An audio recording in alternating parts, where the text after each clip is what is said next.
Always learning and growing. Attracting the right people and keeping your vision in focus every day. This is the Brian Covey Show. Hey guys, coming to you live from the Loan Depot studio here in Brentwood, Tennessee. So super excited to have my good friend here with Christine Beckwith, who, if you guys have not had the opportunity to meet her, let me just give you a little background and why I'm so excited to have her on the show today. So not only is she an executive who now has moved into the coaching realm, which I'm a huge fan of what she's been doing and what she's sharing on social, but she's also a best-selling and award-winning author, and she's really started to make an impact I've seen not only just in the mortgage industry, but also branched out into real estate and in her community. So today you're going to hear about how someone can take an executive career that they've really done very much high-level success and transition into their passion, and they found their why, and now they're impacting lives out in the community. And Christine's one that has inspired me. We've been in several groups together and finally got to meet up, and I thought, what better way than to have her on the show and to share a little about what she's doing, why she's doing it, and also to give you guys, the listeners, some inspiration about wherever you are, how you can lean in and use your gifts to serve people that you encounter every day. So welcome, Christine. Yay! Thanks for having me. I love being here. Hi, everyone. Well, this is going to be awesome today. So we've had the privilege, we got to hang out at Housing Wire, and we've done some other things together that we've both kind of leaned in the mortgage industry, where we've had our start and things there. And I've loved watching your journey. You had your first huge event last year, which I was super disappointed I wasn't able to get away to go. But I lived virtually and watched everyone that came in and how excited they were. And so let's just start with, Christine, what do you do? Sure. So I am a coach. I'm the president of 2020 Vision for Success Coaching. And it's funny to even say it still for me, going, 2.5 years into this gig, having spent 3 decades in the mortgage industry, mainly in sales, origination, and then up through the ranks. I just discovered along the way, you started by, kind of introducing this as this, I discovered my why. I discovered that I had a calling to serve in a leadership, coaching, mentoring type manner. And several things occurred in my life during my career towards the end of the 30 years in the business that were happening in the peripheral of my family. I had an ill older sister, and my mom and dad were both overcoming some really scary medical situations. And it just kind of, people always say things will make your vision kind of get clearer, no pun intended. Yeah, that's right. And that's what happened. I just thought, I want to do legacy work. I've always felt like, leading a life filled with purpose is important. When I took off for college, even at 18 years old, my dad gave me a Bible, and he put a bookmark in it, and he wrote a little thing on a piece of paper that was, his note to me. And it said, have faith, be strong, and believe. And he That's said, strong. if you have, faith, and you draw upon your inner strength, and you believe in what you're doing, and you drive from a place that is purpose-filled, and you put people before things, was his big message, you're going to have an abundance in your life that won't be measured by some sort of false yardstick. Yeah. And it stuck with me. And so through my career, I think I served that way within the industry. And so, so I jumped over. And today I am ultimately coaching. We have a very big platform. And we do virtual curriculum. We have a menu of coaches that do independent coaching, from health and wellness, growth coaches, specific mortgage origination, real estate. We have relationship coaches, strategy coaches, financial forensic coaches. And so there's a whole menu that goes on there. But we're a plug-in for national firms within the banking and real estate industry. And we take professionals on a journey of 12 months of curriculum. in a virtual format on this incredible software powered by Lightspeed VT, which is the same type of software, or the same software, I should say, that are used by the big coaching giants. Brad Lee is Yep. their owner, but Tony Robbins and Grant Cardone and Damon John and those guys use the software. And so their tagline is the most virtual interactive training system on earth. So that's a It pretty is. bold tagline, right? Yeah. And that's it, so we are able to reach people all around the world that need and want to better their entrepreneurial businesses. Love And that. I'll just finish, by saying we start from a place that's principle based, and we lay a foundation in the first 90 days that is based on everything everybody kind of already knows, but needs to anchor their businesses with: time management, business planning, marketing. We do it in a way that's easy for the learner because it's done in videos and it has questions at the end, and people get certified once they answer the questions correctly. And what's really cool is the system flips and they're able to use it to actually be the trainer of the content as soon as they certify. Love that. Yeah, that's powerful. Yeah. So I'm curious, as you were going through this transition, did you find your why and that's what inspired you to make the change? Or did you make the change and then really kind of find your why? Because I was listening through that and I'm just curious what your process was going through that. Sure. I feel like I've always been honest, but in total, I don't know that I've always been transparent. Yeah, it's a So difference. that's an interesting thing. Like I feel like I always spoke the truth, but I didn't always tell everybody my truth, if Yeah. that makes sense. Yeah. And so what happened is a couple of things in my life occurred that we'll say were disruptive to my mindset in terms of what I was chasing. I'm sitting here in a room, and honestly, over here on my right is this bookshelf where I've thrown, my awards over 30 years and trophies, and it literally looks like a shrine. When you get old enough, it like piles up, right? And so I know I'm competitive in all these things, but when I look at them today, they mean something so different than they did even 5 years ago. Yeah. I had something to prove. I don't know where this burning desire was inside my career. I guess looking around when I was an originator, I just wanted to see what my limits were. And so even though I was always driving from like a positive place, and the very first group that I joined as an originator was 21 originators. And there was only one other woman on the team, and that didn't bother me. I was a super tomboy. But I just wanted to see. I was totally underestimated. I was told by the loan officers that I had been processing for that it was a bad idea to become an originator. Right. I don't think they wanted to lose me because I was a great processor. I'm sure that was part of it. I just jumped in, and it's funny because that woman, who will remain nameless, was not exactly warm or welcoming. I mean, this is a long time ago. I think she liked being the only one, woman on the team. And so I just wanted to test my limits. And so what I'll tell you is that in the first 20 years of my career, as I, mastered originations and rose to the ranks, I did become the number one originator in that group of 21. And then I would go on to 190 group. I would leave that company, go to a bigger company. And I ranked I was number 3 was the height of where I would go in the couple of years Wow. that I was with that company before they got bought. And then I started to make my quest for like bigger management. And I found myself promoted to a district that a company gave me that was in last place out of 14 major markets, had 125 LOs. I had a team of 10 originators. I had been ranked in the top 5 in the country out of like 210 branch managers, and threw my hat into the district management pool and got the last place district given to me. Oh, And yeah. That's the gift, right? yeah, I didn't know. Yeah. Well, I guess they kind of figured. And here's the thing, I think, I don't want to get into too many rabbit holes sideways because I'm not even answering the original question, but I'll end by, since I started this part, I will say that I recognized when I got that, I just kept my eyes on the opportunity. I didn't care that it was the last place Right. district.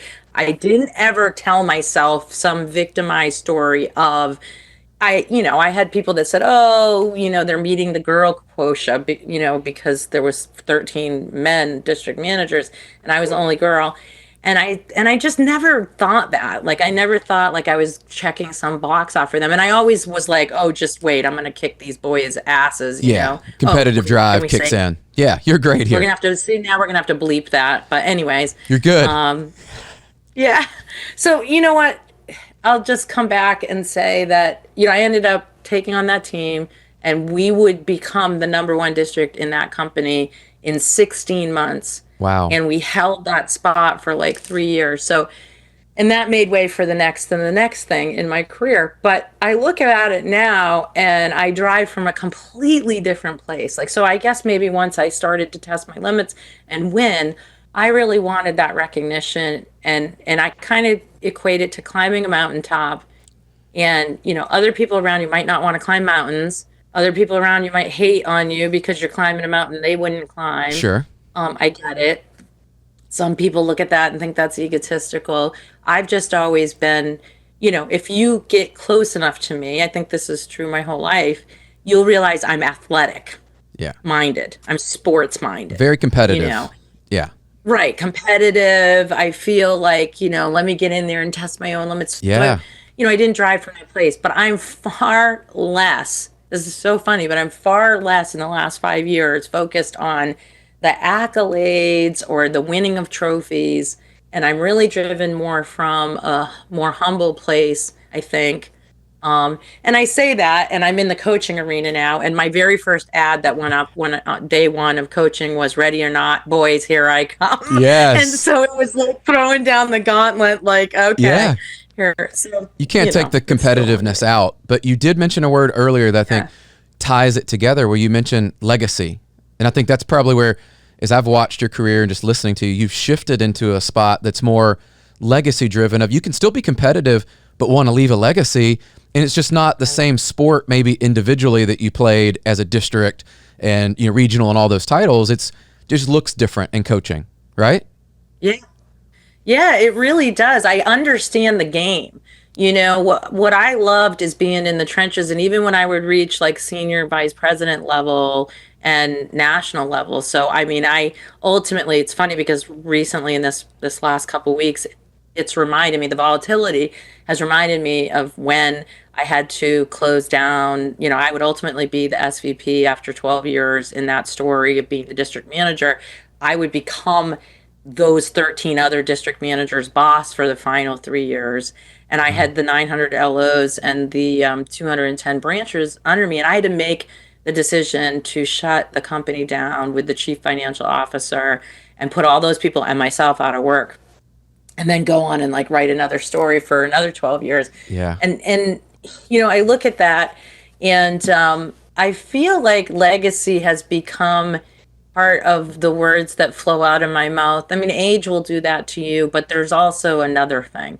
And that is kind of like, you know, I really want my son one day. I had my son late, so I was in my mid to late 30s when he came into the world, and it was kind of like the, you know, last minute, like I better do this or I'm not going to do this. Yes. And so he's in eighth grade, you know. Yeah. And so I have an eighth grader, you know, at this age, which is funny, but it's, you know, he plays basketball and it's a new sport for him. He didn't have it at his Catholic grade school.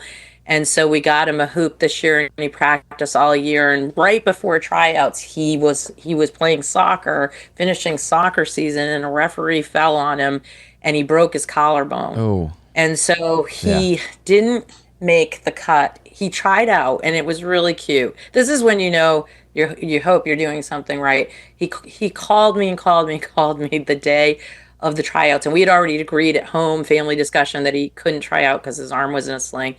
And I got like 4 calls the day of the tryouts from school. He'd gone to the nurse's office and asked the nurse to call me, and he kept calling me and waiting outside the nurse's office. And so finally I realized something was wrong. He answered the phone and he goes, "Mom, you gotta get a doctor's note. Like, you gotta let me try out." And I said, "Jagger, you're not fully healed yet. The doctor's not gonna let you." He goes, "Do you remember the doctor told a story about his son having a broken collarbone and recovering?" He goes, "Just call him. Would you call him?" Yes. And so I sat there thinking, oh, so I did call. He said, let him try out. And he did, but he was protecting his arm. He didn't make the cut anyways. And then he, you know, that night he said to me, "I'm just going to play on the rec team because I just want to play. And so recently I've been playing basketball with him. Nice. And so we've been going out there, and he's been surprised by my athleticism and my strength at this age and stuff. So, Don't take it easy on him. anyways, my legacy. What's that? Don't take it easy on him. It's No. yeah, we can't let him catch up to Yeah. us just yet. Yeah. No. So the finishing of that sentence is I want his legacy to be one that he remembers me being strong and fierce. Yes. I want to leave behind wealth for him. This is my number one goal that matches what the history books tell him about me. When he Googles my name one day and he sees, the books I've written or whatever I've done, and he looks at that, well, I want that to match the zeros in the trust that I leave him. That's me personally making that decision, but I feel like that will make, the validation of my career. Yeah, it almost adds the significance. And I was listening to you earlier, and we had talked before. It sounds like your dad had a similar impact and all that on you. So, do you think that has some correlation to like who you are and how you're wired today? Yeah, definitely. If my dad hadn't written that piece of paper, I would tell you the times in my life that I held that piece of paper in my hand were some of the darkest spots in my life. I had a marriage that failed, and of course, when you go through that, you can experience a lot of emotions, depression and sadness. Yeah. Yeah. And I mean, none of us want to have, bad marks in our life. We have aspirations to have all things, happen that are good. And so, and I've lost some really close friends to some tragic situations and accidents. And when I've held that piece of paper in my hand, I called upon it in my memory because I knew it existed. And here's where I think the work I do and that I love doing is significant. Everybody that signs up for coaching has kind of that mentality of I want the physical trainer. Like I feel like we all have gym memberships. Right. When we got into the mortgage business. We said I'm an athlete. I want to be in the mortgage business. But I think the physical trainer aspect comes into play with a coach. My job is to push you out of your comfort zone. It's also not to tell you what you want to hear. That's right. My students don't get told what they want to hear. I'm not combative or conflictive. I don't say white when they say black to say it. If they're right, they're right. But I'm not going to let somebody lie to themselves. I am going to say to somebody, let me just give you my perspective. And hope that, I'm going to draw out of them and give them the words that they'll call upon when they're not coaching with me, all the days in between that they're not coaching with me, in the moments that they really need to remember the significant things. And I really think that's what we're doing as a human race is we're calling upon words and things and people and inspiration that help us, kind of stay on a certain path. 100%. And especially right now, right, is what we're all dealing with right now, internal, external forces. And people are having to call back on previous experiences, coaches, people that influence them. Where are they finding their inspiration? So I'm curious, you're in the coaching business, and I know as people are looking maybe for a coach, they have one, they don't have one. What would be some of the things you would identify that make up a great coach? Sure. So first and foremost, so many coaches, there's so many people that wear the coach's hat, and I am not a hater of coaches. So this is so funny because I've had so many other coaches that will say, oh my God, everybody thinks they're a coach. And, Right. and I think everybody is a coach in life, whether you're a parent or you're, a mom and dad, a sister, an aunt, uncle, whatever you are, you're a coach. You're a coach in some ways, labeled or unlabeled. Sure. The people that professionally put their name in the ring, of course, there's varying levels of what people do with their coaching firms or whatever. But, I think what, what I think people want when they get coaching, what makes people drawn to it and to take an official stance is that pushing of the limits. Like, I feel like when you look at the pro athletes in the world, the Tom Brady's, because we're in New England, Oh, yeah. Which is a sensitive subject this Yeah, week. right now since that's he's a very Buccaneer sensitive. now instead of a Patriot. But, it's just that guy had talent. You look at the greatest athletes. Why do batters go into the batter's box before they step up to the plate? Why do pro athletes have special teams coaches? Why did Tiger Woods have a swing coach? Why did, Yeah. It comes down to the same theory. If you're good, we want to be great. We want to test our limits. I can tell you, we don't know, if you don't have an accountability partner in life that's going to show up and tell you when you're falling behind, or you have some sort of weigh in. I think coaching is like weighing in sometimes. Yes. So, right. So it's like, if you know you're going to have a physical trainer that's meeting you at the gym every other week, but you're working out 5 or 6 days a week, when you see the physical trainer that you're spending your money and you hired on, they should look at what you did for the last 2 weeks on your own. They should tell you that you're on the right path or not. Probably give you some ideas. And I say, and this is going to sound really like a pun, but it's totally why I chose this logo and name for my company.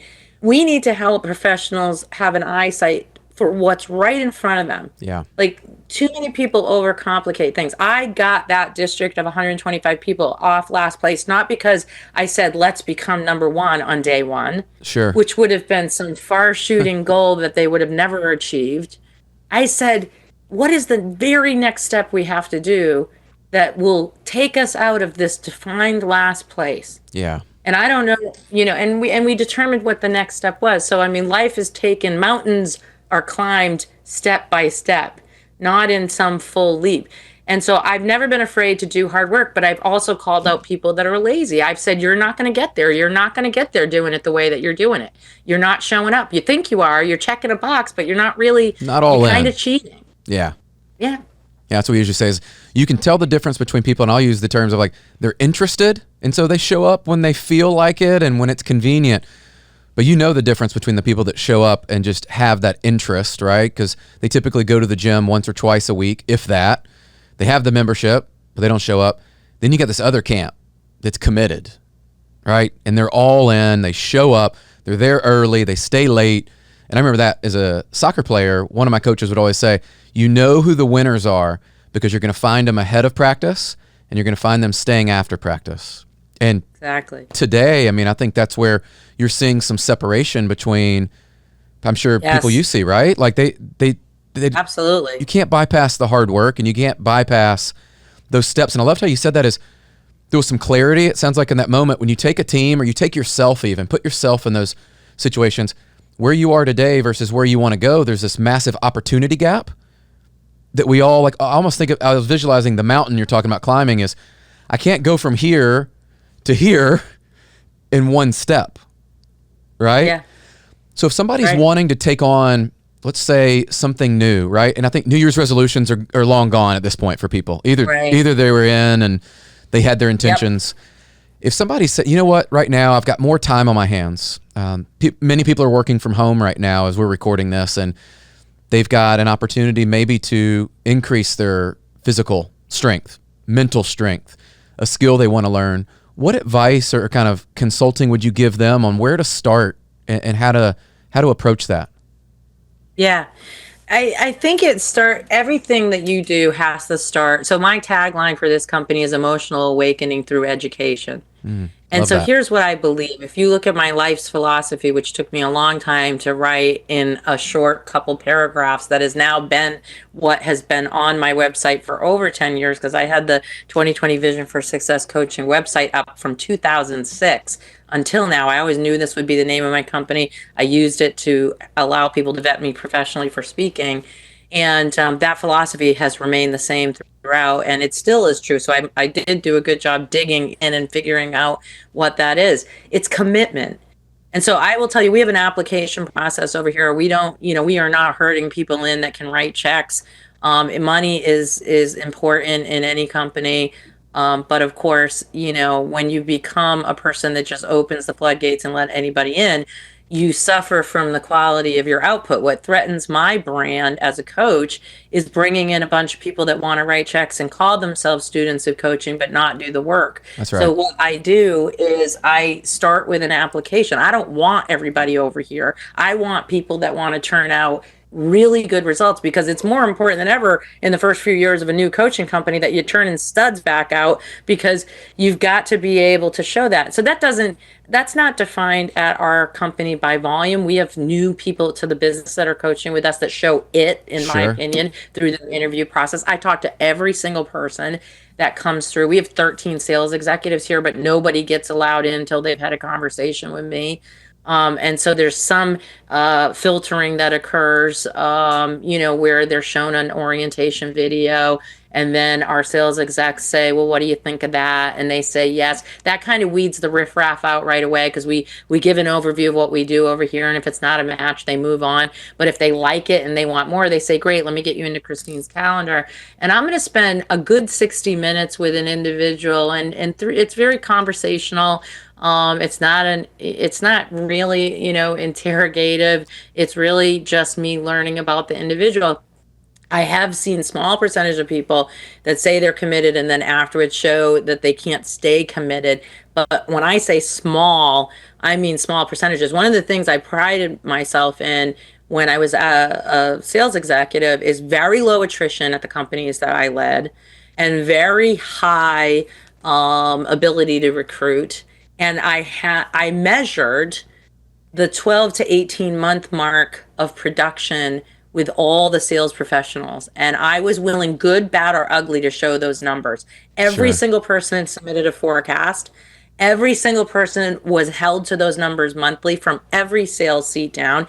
That's to me, a no-brainer for running an organization. It's 25-40% lift in sales if you do that. So there's fundamental foundational things that occur. I tell everybody this when I'm doing the initial interview, because if you're going to be uncomfortable with check-ins, if you don't want to step on the scale every 30 days, if you're hiding behind numbers that have never changed. I've had people show up and say, look, and I say, get honest with me. Tell me what your faults are. Give me some of the stuff that you're challenged with. I've had people, one of my greatest stories of success is a gentleman that showed up and he said, I can't break $15 million a year. I'm an originator. And I also burn my loan assistants out. I'm on my 5th one right now. And I get to that point where I want to drive and I'm feeling excited and I'm successful. And then I burn the person out, and it must be my personality and da-da-da. And so he ended up committing. I ended up saying, yeah, let's do this. And we just spent 90 days, examining why the burnout occurred with his LOAs and why he couldn't scale. Yeah. And what was interesting is that he was a person that was saying that he didn't have more to give, that his pedal was to the metal. Thought he was giving it all, right? He was giving it all. There was no more to give. And so at that point, I said to him, I have reached the point you're at right now, by my count, 412 times. And he goes, well, what's significant with that number? And I said, well, that's the amount of branches and P&Ls that I've opened in 30 years. New companies, new branches under leadership that would come and start and have to grow. So 410 times I had single people coming to me as wanting to be branch managers and hire a couple LOs. Those branches are thriving now. They have 20 LOs, 30 LOs. So everybody thinks one person can only do so much. 2 people can do more. 3 people can do more than that. And there is a scaling. There's an art to scaling. Yeah, and absolutely. It's resource-based and it's ROI-based, right? Brian. So I think what I do well is I help people look at their blind spots. I help people examine when it's time to scale, if they even want to scale. I have people that think they're chasing the dollar, whose marriages are falling apart. Yeah. And what they really need to be doing is more work-life balance, fix that, and then come back over and do the business part. Yeah. Because we know the biggest deterrent to business is our lives falling apart. So anyways, you can see it's my passion. I get going and I get excited. I love it though. And I think that's what, I want people to take from this is finding your passion. When you have it because you show up every day with what we call in our pray drive, and you wake up and you're excited about what you're going to do. And you have this offensive posture that you're like, no matter what happens today, as I'm listening to you, I'm like, you're not afraid of climbing a mountain or facing an obstacle and getting there. And it really is a mindset that I like the way you weed people out. That's what we've tried to do within our team as well, is how do we make sure we invite the right people, but not let everybody in to join the team, because they will absolutely change on you. So what I would love kind of shifting, because I love the advice you've given around coaching. I think it gives people, it really aligns up with my belief that I really believe everybody needs a coach in life. I really, I have had that as an athlete, and we think about even teachers can be coaches. To your point, you have people that have an influence on you. So I know you're doing some things outside of what you do every day in the community, and that really struck a chord with me. That was something I didn't know when we were together at the event in Dallas, And I would love for you just to share a little about, what you're doing outside of the coaching business. That I think is very impactful just in society and something needs to be shared.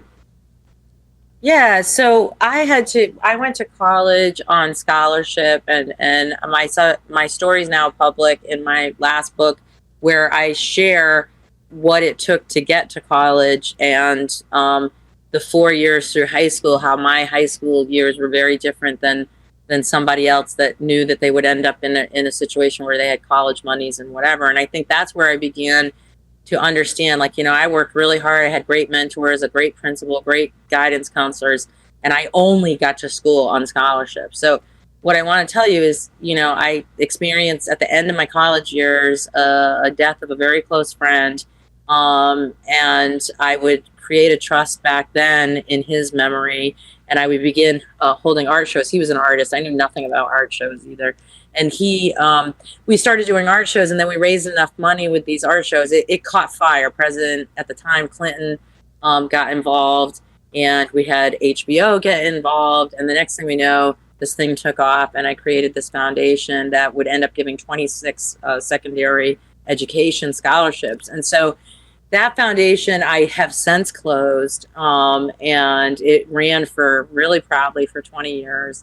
But I really wanted to continue to contribute to youth. So now that I'm a business school, I am out there and I'm donating full scholarships to my school, full access to all our resources, all our coaches, our curriculum, everything, our social media content, our reading library. And we have had 2 young adults that have been on our program. Last year, we had a young woman who was on our platform who's very shy and introverted, and she wanted to overcome her fears. So she wanted to actually compete in the Miss Teen USA was her goal. And she thought if she could step on a stage like that, it would be incredible. Right. And so we took her on. Her name's Olivia Lamper. And we did everything. We got her the dresses, the seamstress, the photographers, the everything that's involved with it. And we actually got to go to the live competition and watch her. And she ended up the 3rd runner-up in the state of New Hampshire, which is amazing. Yeah, that's awesome. And we have some videos that are going to be coming out that tell her story in the next month, which is really exciting. And to see the confidence that she had walking out there. Yeah. It was just incredible. And this year we are supporting a young gentleman that's been homeless since he's been 14. His name is Tony Geronimo.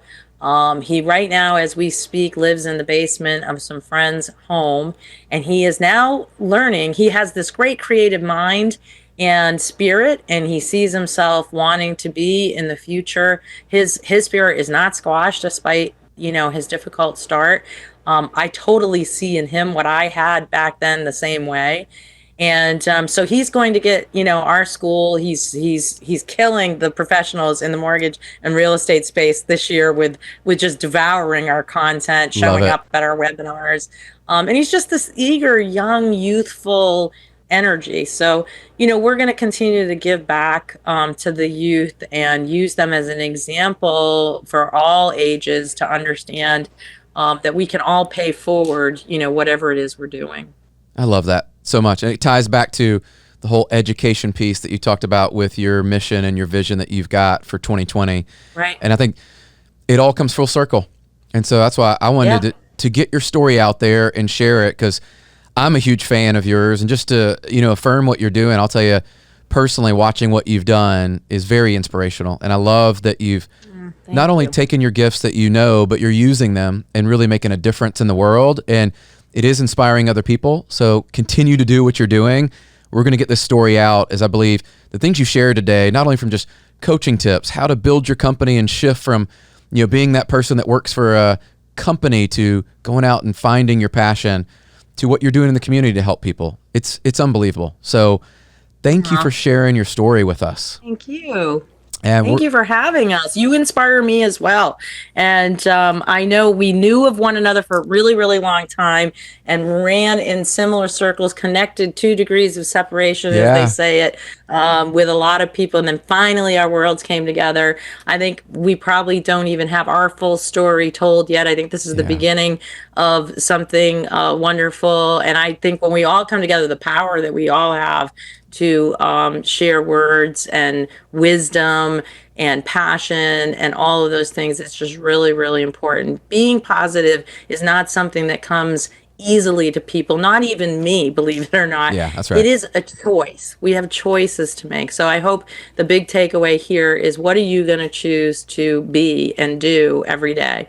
I'm going to keep looking for the silver lining, because when you don't look for the silver lining, there's plenty that shows up that will get you, get you off track. So, train your eyesight to the silver lining, and you'll see the abundance. It's all there. Love it. Find your 2020 vision for success, right? Yeah, that's what we'll tag it. So, guys, well, that concludes another episode here with Christine. Want to make sure that we'll tag some things in there to make sure they can find you.